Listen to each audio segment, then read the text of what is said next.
ಮಸಾಲೆ ಅನ್ನಕ್ಕೆ ಬೇಕಾಗುವ ಸಾಮಗ್ರಿಗಳು: ಉಪ್ಪು, ಸಕ್ಕರೆ, ಸಾಸಿವೆ, ಜೀರಿಗೆ, ಉದ್ದಿನಬೇಳೆ, ಕಡಲೆಬೇಳೆ, ಅರಿಶಿನ ಪುಡಿ ಮತ್ತು ಇದು ಮಸಾಲೆ ಖಾರ.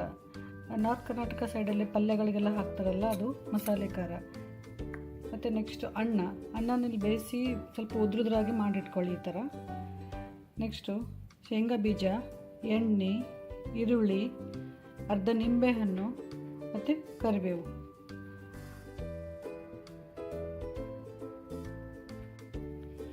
ನೆಕ್ಸ್ಟ್ ಇದಕ್ಕೆ ಈ ಅನ್ನಕ್ಕೆ ಸಕ್ಕರೆ ಮತ್ತು ಉಪ್ಪು, 2 ಸ್ಪೂನು ಮಸಾಲೆ ಖಾರ, 2 ರಿಂದ 3 ಸ್ಪೂನ್ ಹಾಕಿ. ನೀವು ಎಷ್ಟು ಖಾರ ತಿಂತೀರೋ ಅದ್ರ ಮೇಲೆ ಡಿಪೆಂಡ್ ಆಗಿರುತ್ತೆ. ಮತ್ತು ಒಂಚೂರು ಅರಿಶಿನ ಪುಡಿ ಇಷ್ಟು ಹಾಕಿ ರೆಡಿ ಇಟ್ಕೊಳ್ಳಿ. ನೆಕ್ಸ್ಟ್ ಇದಕ್ಕೆ ಒಗ್ಗರಣೆ ಹಾಕೋಣ. ನೋಡಿ, ಇವಾಗ ಬಾಣಲೆ ಕಾಯ್ದಿದೆ. ಇದಕ್ಕೆ ಕಾಯ್ದ ಬಾಣಲೆಗೆ ಎಣ್ಣೆ ಹಾಕಿ, ನೆಕ್ಸ್ಟು 1 ಸ್ಪೂನ್ ಸಾಸಿವೆ,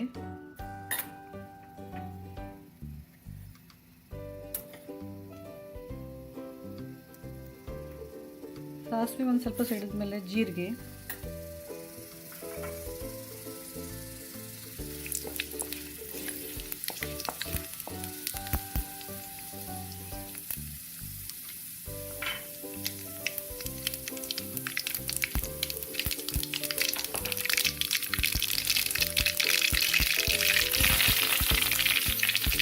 ನಂತರ ಕರಿಬೇವು,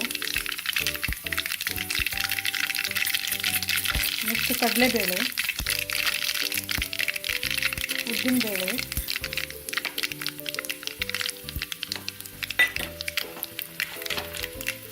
ಶೇಂಗಾ ಬೀಜ,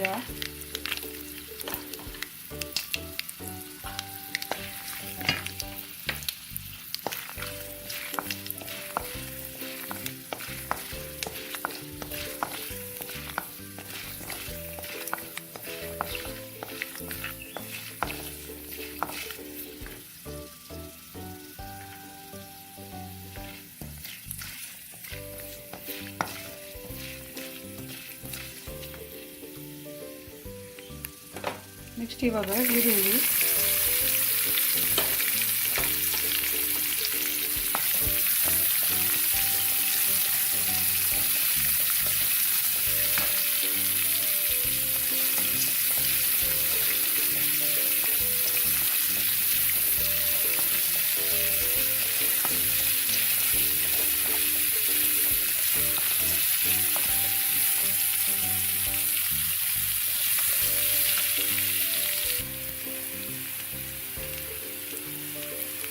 ಇವಾಗ ಇದಕ್ಕೆ ರೈಸ್ ಆಗಲೇ ಹಾಕಿಟ್ಟಿದ್ವಲ್ಲ, ರೈಸ್ ಅದನ್ನ ಹಾಕೋಣ.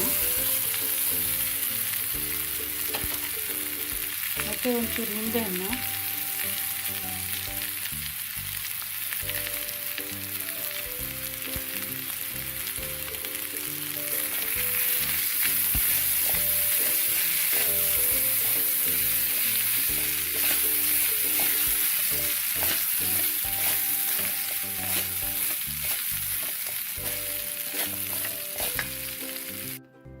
ಇವಾಗ ಮಸಾಲೆ ರೈಸ್ ರೆಡಿಯಾಗಿದೆ. ಇಲ್ಲಿ ನಾನು ಮಸಾಲೆ ಖಾರ ಯೂಸ್ ಮಾಡಿದ್ದೀನಲ್ಲ, ಅದು ನಿಮ್ಗೆ ಅಕಸ್ಮಾತ್ ಸಿಗಲಿಲ್ಲ ಅಂದರೆ ಅದ್ರ ಬದಲು ಧನಿಯಾ ಪುಡಿ, ಜೀರಿಗೆ ಪುಡಿ ಮತ್ತು ಅಚ್ಚ ಖಾರದ ಪುಡಿ ಹಾಕ್ಕೊಳ್ಳಿ, ಚೆನ್ನಾಗಿರುತ್ತೆ. ಸೊ ಫ್ರೆಂಡ್ಸ್, ಈಗ ನೋಡಿದರೆ ನಮ್ಮದು ನಾರ್ತ್ ಕರ್ನಾಟಕದ ಮಸಾಲೆ ರೈಸ್ ರೆಡಿಯಾಗಿದೆ.